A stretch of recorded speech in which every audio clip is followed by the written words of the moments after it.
여러분의 구독은 영상을 제작하는 데 큰 힘이 됩니다.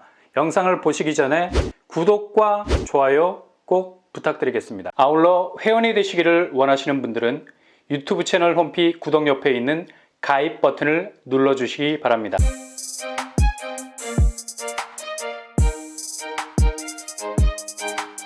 안녕하세요. 번번한 복덕방입니다. 드디어 서울에서도 이제는 84제곱이 6억대에 거래된 곳이 등장하기 시작했습니다.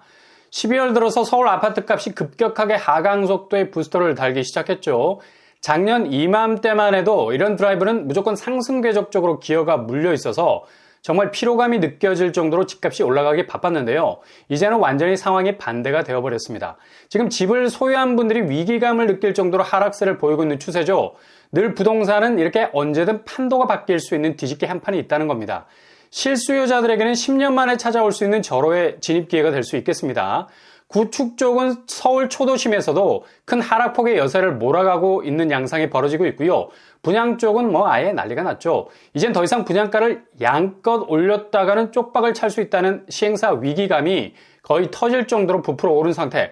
그래서 내년 등장하게 되는 신축 분양단지 가격대는 조정이 될 가능성이 아주 높겠습니다. 11월 마지막 주 서울 수도권 아파트 매매가 주간 변동률을 보면 금리 변동으로 인한 아파트 매매 수급 지수가 거의 10년 만에 최저점을 찍었고요. 서울 아파트 값은 정확하게 1년 6개월 수준으로 타임머신을 타게 됐습니다. 그 정도로 급속도로 하락 국면이 지속이 되고 있는데요. 서울 주요 재건축 지역 매매가 변동률을 보면 노원구가 하락폭이 제일 크죠. 확실히 영끌로 저점을 찍었던 곳을 집중 공략해서 고점 대비 뚜렷한 시세 차익을 가져갈 뻔했던 영끌 수요층이 완전히 발목이 묶여버렸습니다. 이렇게 집값이 떨어지는데 어떻게 손을 쓸 수가 없는 거죠. 팔고 빠져나오고 싶어도 대출금리가 급격하게 오르면서 유동성에 빨간불이 들어오면서 떨어진 가격 수준에 맞춰서 집을 팔 수가 없는 겁니다. 심지어 거래도 안 돼. 누가 이 시국에 집을 선뜻 사려 하겠습니까? 떨어지는 집값이 현재 수준에서 멈출 기미도 보이지 않고 하락 국면에서 가장 최저점을 웨이팅하고 있는 수요가 수두룩 빽빽한데 지금 반짝 떨어진다 해서 진입할 사람이 없다는 얘기죠.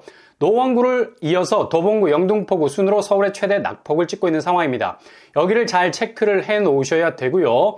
진입을 노리시려면 무조건 부동산 찾아가셔야 됩니다. 실제 지표보다 현장 거래에서 나오는 가격대가 더 쌀 때가 많으니까요. 이런 식으로 가격 체크도 해보시고요. 어제 DMC 부가자동에서 난리가 났죠. 바로 아파트 거래가가 기록을 경신했기 때문입니다. 그 주인공은 DMC 레미안 이편한 세상입니다. 국토부 실거래가에 의하면 여기가 6억대의 거래가 됐다는 충격적인 소식이 들려왔어요. DMC 레미안 이편한 세상은 서울 뉴타운 중에서도 가장 강력한 상승 궤적을 그렸던 가재울 뉴타운에 속해 있는 대단지를 할 수 있죠. 가재울 3구역을 재개발한 곳인데요. 최고층 35층 무려 51개 동이 연필꽂이처럼 빽빽하게 들어서 있고요. 대규모 단지입니다. 그런데 이곳이 어제 거래가 됐는데요. 12월 8일자로 6억 9천 선에서 거래가 됐습니다. 2021년 최고가는 84제곱 기준으로 14억을 찍었었죠. 거의 7억 이상이 떨어져 버린 반토막이 나버린 거래가 나왔습니다. 물론 직거래이기는 하나 이거 굉장히 상징적인 의미가 큰 거죠. 왜냐? 직전거래 그러니까 11월 21일에 나왔던 매매가 10억 이하로 뚝 떨어지는 그것도 중개거래로 나왔다는 점이죠. 9억 8천 선에서 거래가 됐는데요. 바로 다음 달에 직거래 형태로 6억 9천 선, 3억 정도 언더로 거래가 됐습니다. 특수관계인 간의 거래일 수 있는 가능성은 높지만 이게 무시 못하는 추세인 것은 아파트 직전 거래가는 화살촉입니다. 미미해 보이지만 그 작은 그램수가 전체 화살의 방향을 결정을 짓죠. 직전 거래가가 10억 이하로 떨어지면서 6억대 거래가 나왔다는 것도 향후 부가자동 아파트 시세에 엄청난 반향을 불러올 것은 분명해 보이고요. 특히 여기 입지가 아주 좋은 곳이죠. 부가자동에서도 교통환경이 고도화되어 있는 곳입니다. 버스 한정거장 거리에 경의중앙선 과저역, 6호선 그리고 공항철도, 디지털 미디어시티역이 위치해 있습니다. 주변에 학군도 꽤 가깝게 위치해 있고요. 일단 상암동 인프라도 이용하기 편리하고요. 연대, 이대, 서강대 등등 대학가가 비교적 가까운 편입니다.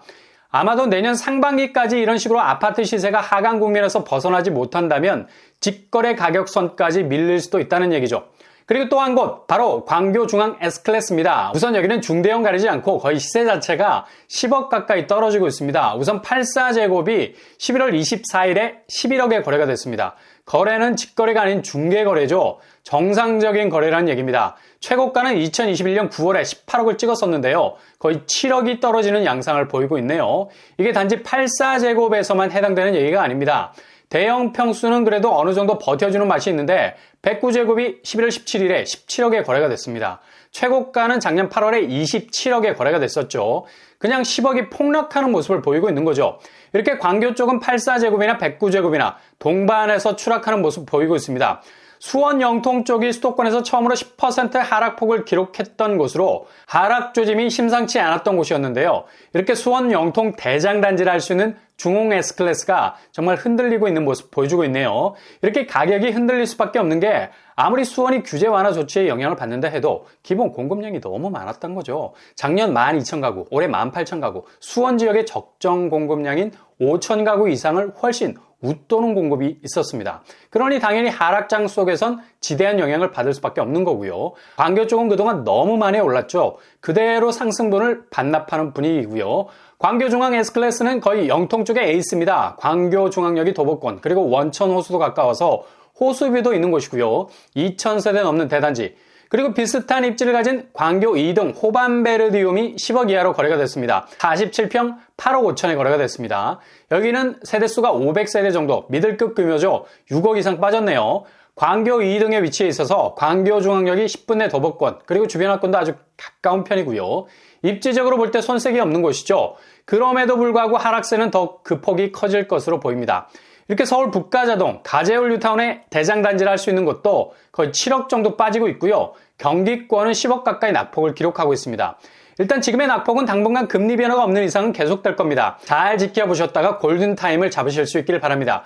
미국 기준금리 변동성이 가장 크게 부동산 심리의 전환점을 만들어갈 것으로 보이는데 지금 미국 연방준비위원회 스탠스가 굉장히 모호한 상황. 아무래도 내년 상반기까지는 금리 인상 모드로 가는 건 기정사실이고요. 상반기까지 서울 수도권 집값은 상당히 영향을 받을 것으로 보입니다. 분양단지는 분양 완판에 대한 불안감으로 분명 분양가 조정을 하고 나오게 될 것으로 보입니다.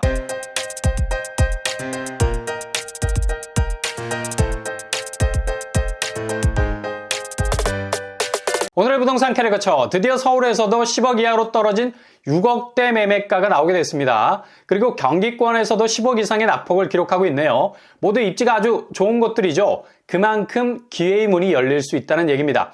이젠 하락의 최저점, 그리고 그 저점이라는 바닥을 확실하게 찍게 되는 포인트를 잘 살피셔야 할 때인 것 같습니다. 항상 여러분의 선택이 베스트가 되실 수 있길 바랍니다. 이상으로 뻔뻔한 복덕방을 마치겠습니다. 구독과 좋아요 부탁드립니다. 감사합니다.